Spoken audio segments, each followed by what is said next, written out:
Welcome to richplanet.net, the programme which aims to uncover the truth behind the alien and UFO mystery. I'm Richard D. Hall, and this week's programme is about alien ancestors.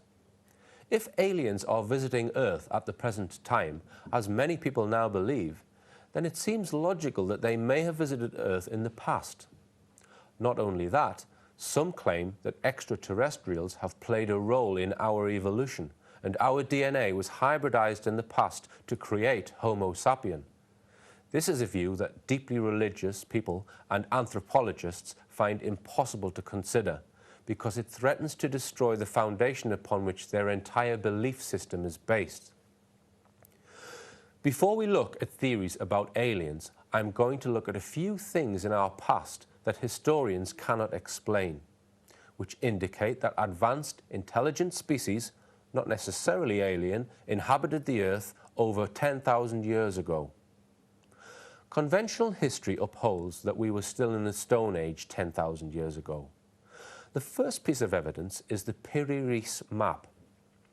In 1929, a group of historians found a map drawn on a gazelle skin. Research showed that this was a genuine document drawn in 1513 by Piri Reis, a famous admiral of the Turkish fleet in the 16th century. Piri Reis had privileged access to the Imperial Library of Constantinople, and in a series of notes on the map, he states that he copied the map from a large number of source maps, some of which dated back to the 4th century BC or earlier. These source maps no longer exist. The map is extremely accurate and shows the western coast of Africa, the eastern coast of South America, and the northern coast of Antarctica. The map shows the northern Antarctic coastline in perfect detail, 300 years before it was discovered in 1818. Not only that, the coastline is currently underneath 1 mile of ice. It was only in 1949 that seismic surveys were carried out on Antarctica and the first maps of the land underneath were produced. The Piri Reis map matches the modern maps exactly.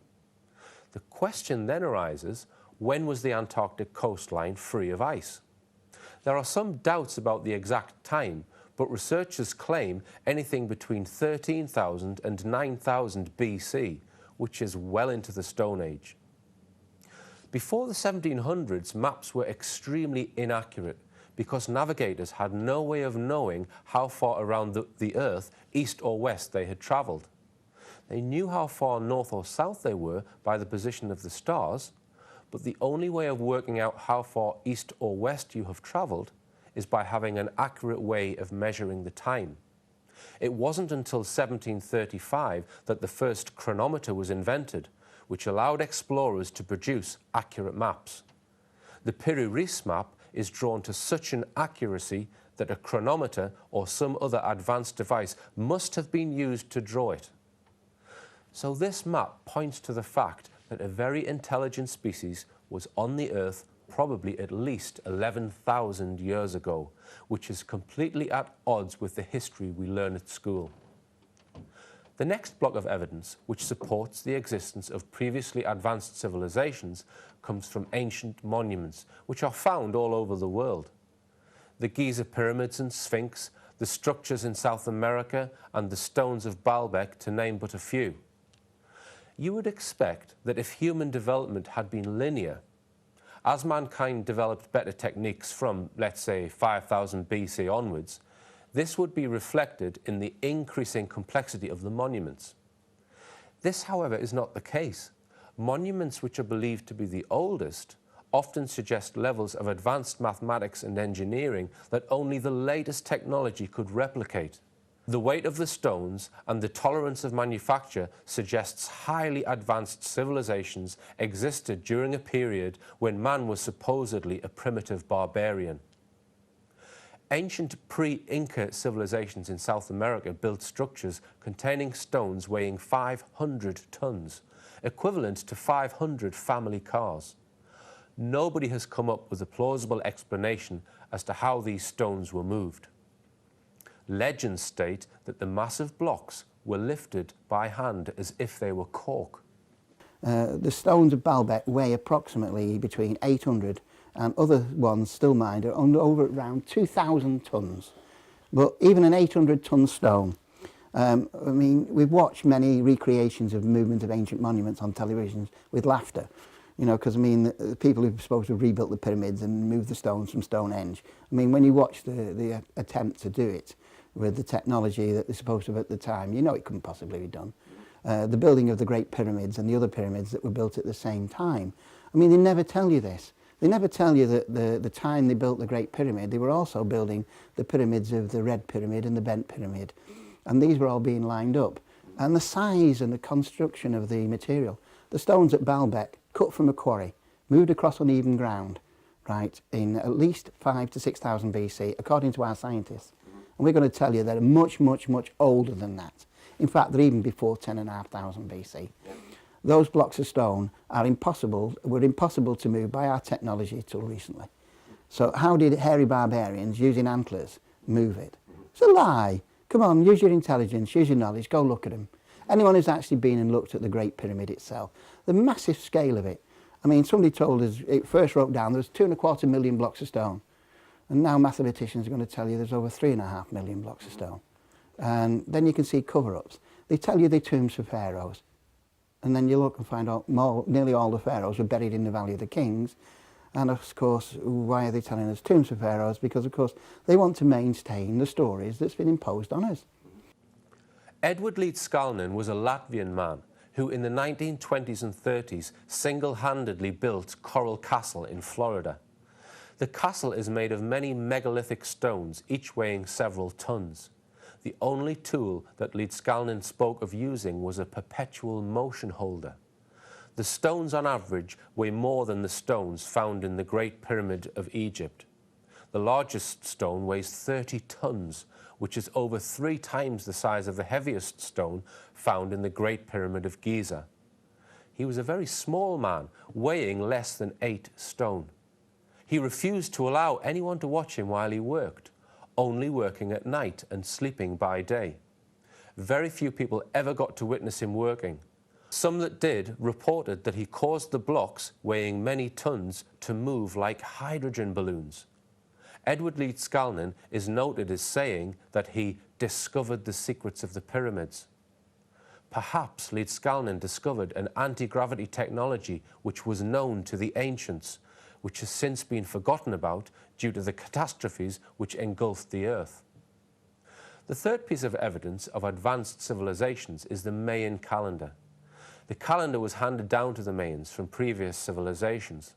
It is clear from the calendar that whoever devised it had knowledge of the precession of the equinoxes and the position of the Earth in relation to both the Sun and the gravitational center of our galaxy.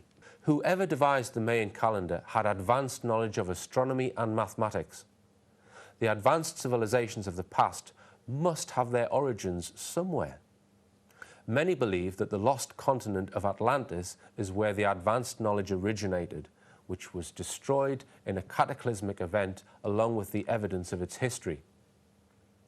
So where is the evidence of alien intervention, other than perhaps a few strange pictures found on ancient Egyptian stonework, which some say represent a helicopter, a submarine and a spaceship?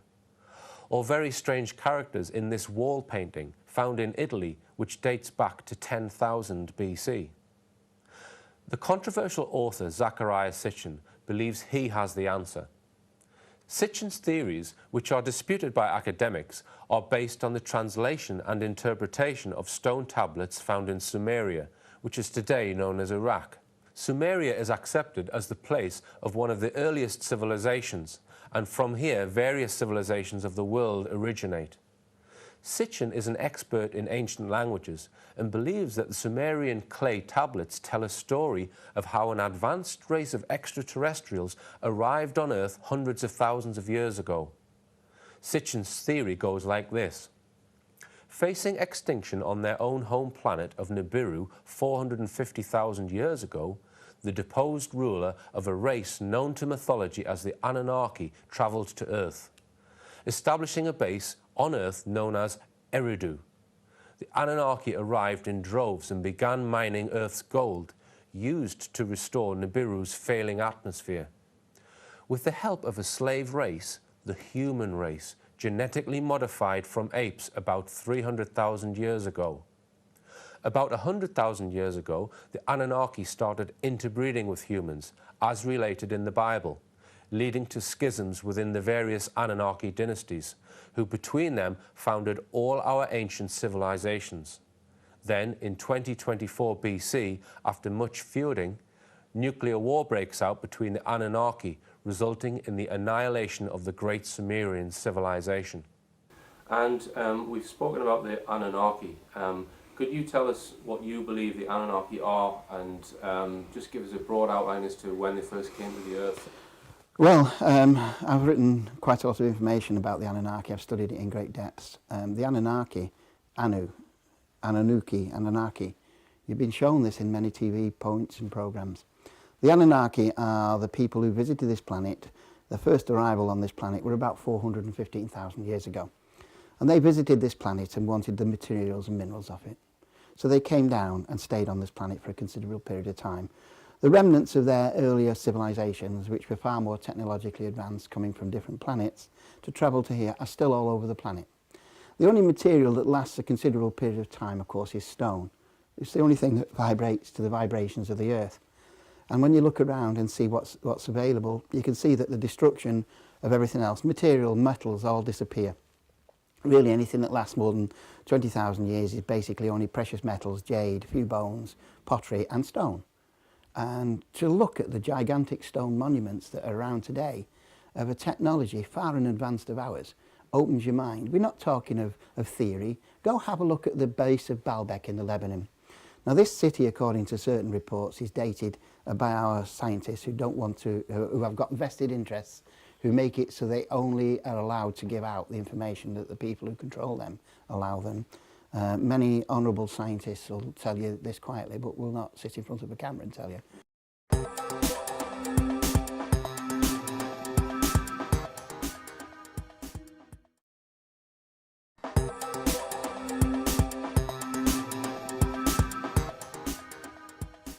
People like Zecharia Sitchin's theory, I mean, have you got a view on his particular theory about the Anunnaki? Well, I haven't read all his books. I have them, and I think he's a scholar. And I think basically, yes, I go along with the fact that they came here a long time ago. Certainly, I mean, I think he says something like, you say 400,000, possibly. I'm not sure. I mean, there are others that I've spoken to. Certainly, maybe different races involved who say that about 14,000 years ago, there was a race of beings who had bases on Venus and Mars, and Mars began to lose its atmosphere, and they eventually made their way to Earth. So they colonized Earth at the time of very primitive humans, and they genetically upgraded us through hybridization, apparently. Yeah. Do you ever consider historical evidence? I mean, for example, Zecharia Sitchin's theories on the Anunnaki, and if you look at certain ancient temples, the advanced technology that they had possibly 10,000 years ago. Do you think that there's been an intervention earlier? Yeah, an intervention. Well, put it this way. On the grand scheme of the history of the planet, we've been here for a blink of an eye. And there does seem to be one hell of a leap in the recent history of mankind to suddenly make us technologically intelligent. I find it amazing to think that they're saying that modern history, I think, says that mankind first turned up in some form about 3.5 million years ago, the earliest kind of, apes we've derived from those. 3.5 million years, and yet we have only developed what we would call modern technology, civilization, in really the last 5,000 years.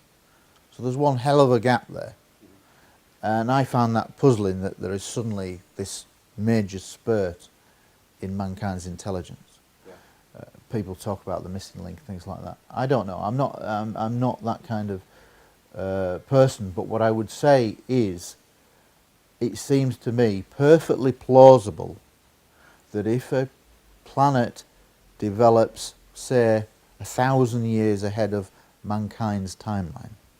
That 1,000 years of extra technology that would have been developed may well have meant that they will have discovered undoubtedly new methods of propulsion that would mean the transport through the light years of time, a thing of the past. I'm sure this will happen.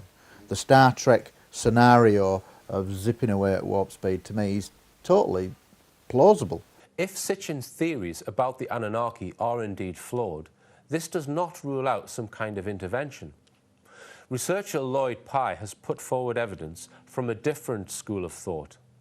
Up until 1990, Lloyd Pye was not aware of Sitchin's theories, and for many years argued that fossil records of man's evolution from hominid to Homo sapien was inconsistent with Darwin's theory of gradual evolution. Hominids of 5 to 6 million years ago, from whom man is alleged to descend, could not have evolved into the Homo sapien of today, due to the massive differences which cannot be accounted for. The Darwinian theory of evolution is not disputed, but the sudden changes from hominid physiology to Homo sapien is far too quick to be explained by Darwinian evolution. He believes that the fossil records suggest that Homo sapiens suddenly appeared on the Earth around 200,000 years ago. He goes on to point out the massive differences between man and other primates, which he believes were artificially introduced using genetic engineering. The differences include bones which are much thinner and lighter, muscles are 5 to 10 times weaker, skin is not well adapted to direct sunlight, we have 10 times as much body fat, body hair is largely missing and the pattern is reversed, head hair and nails must be trimmed, skull and brains are vastly enlarged, locomotion is completely different, our throats have been completely redesigned to enable speech, there is no sign of an estrous cycle in females, there are over 4,000 genetic disorders, and chromosomes have been reduced from 48 to 46. It's very difficult to get biological anthropologists to talk about these theories. I've tried to get anthropologists to go on camera and dispute Lloyd Pye's theories, but so far to no avail. Another person who adds weight to the theory of genetic manipulation is Bob Lazar. In 1988 and 89, Lazar worked at S4, a top-secret US government facility in Nevada. He worked on a recovered flying saucer, which had been obtained from aliens, and his role in the project was to back-engineer the craft's propulsion system. During his time at S4, he periodically was taken into a room and given secret documents to read. One of these documents gave information on the alien manipulation of human genetics. These beings said that man was the product of externally corrected evolution. They said that man, as a species, had been genetically altered 65 times. They refer to humans as containers, yet I don't know what we're containers of. I think since the earliest times, some extraterrestrials have been living among us and either have established bases here or have just been living here, because from what we are told by people claiming contacts, people I have found very honest, people going way back who had contact experiences. I've spoken to people who had contacts with ETs in the 1920s and 1930s.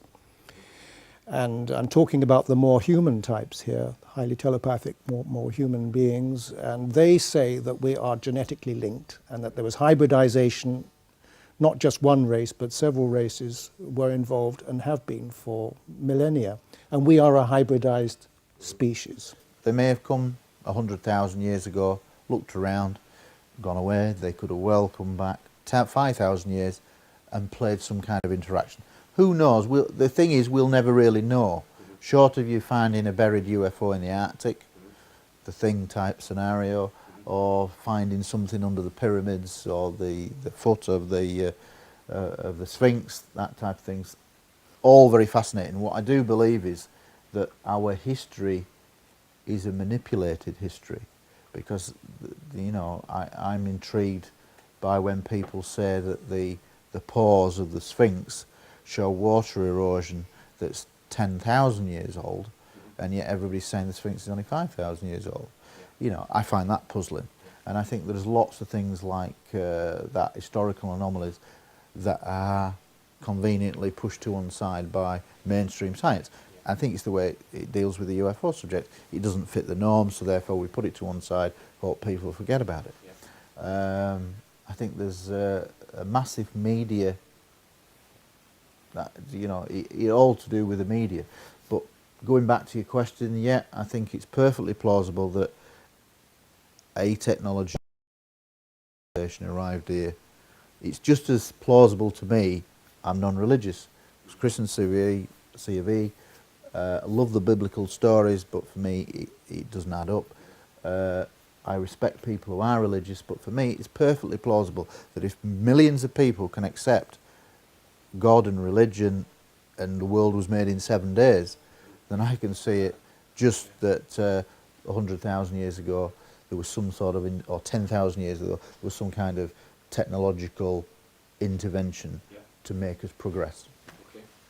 If aliens did visit the Earth thousands of years ago, modified our genetics and built the pyramids, then they would probably have visited other planets of our solar system. Some believe that the face on Mars and what can only be described as a 5-sided pyramid nearby provides evidence of this. There is also believed to be many structures hidden from our view on the far side of the Moon. As I explained in the last series, the Moon rotates around the Earth such that it is impossible to observe the far side. In 1965, when images were being returned for the first time by an unmanned space probe, Carl Wolf witnessed photographs of structures on the Moon. About 30 minutes into the process, he said to me, in a very distressed way, by the way, we've discovered a base on the backside of the Moon.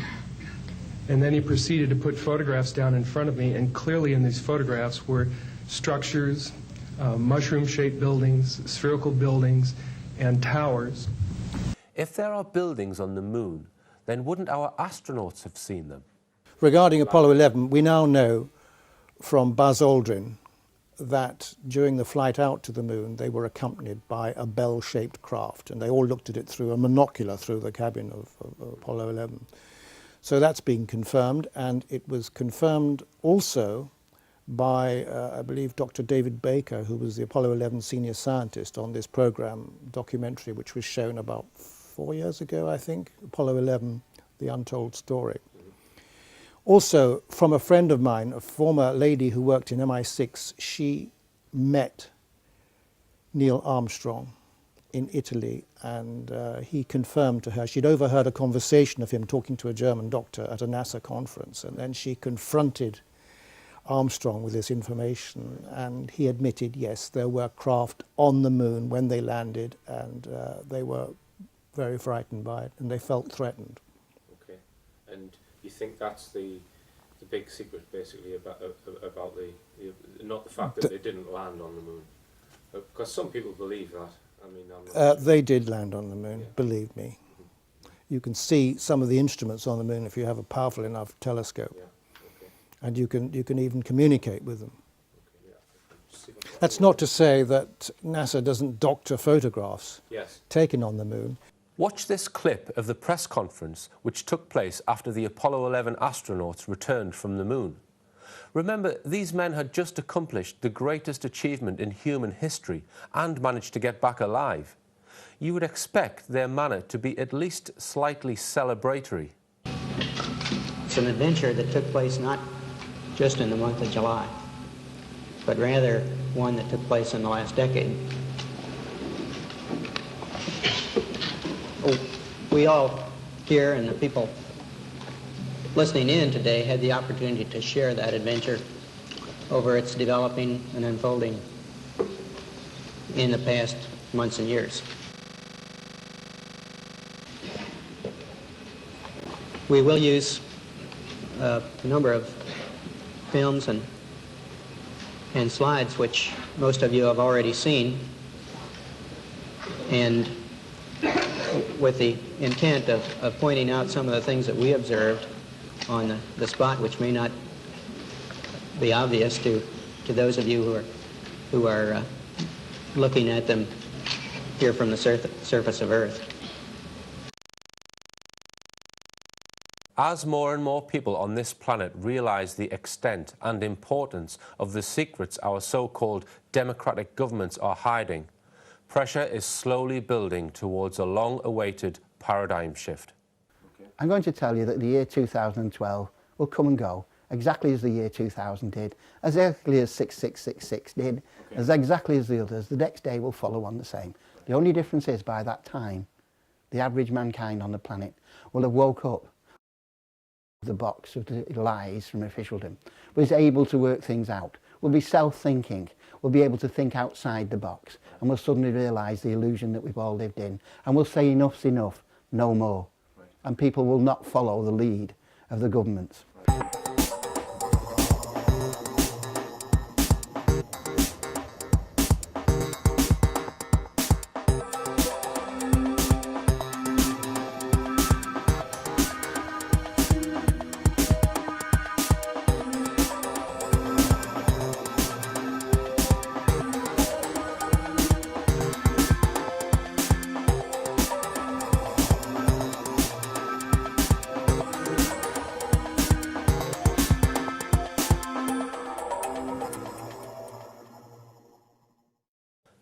There are 2 6-part richplanet.net DVDs available, which can be ordered from the richplanet.net website, along with Richard D. Hall's wildly original book, Aliens Before Gentlemen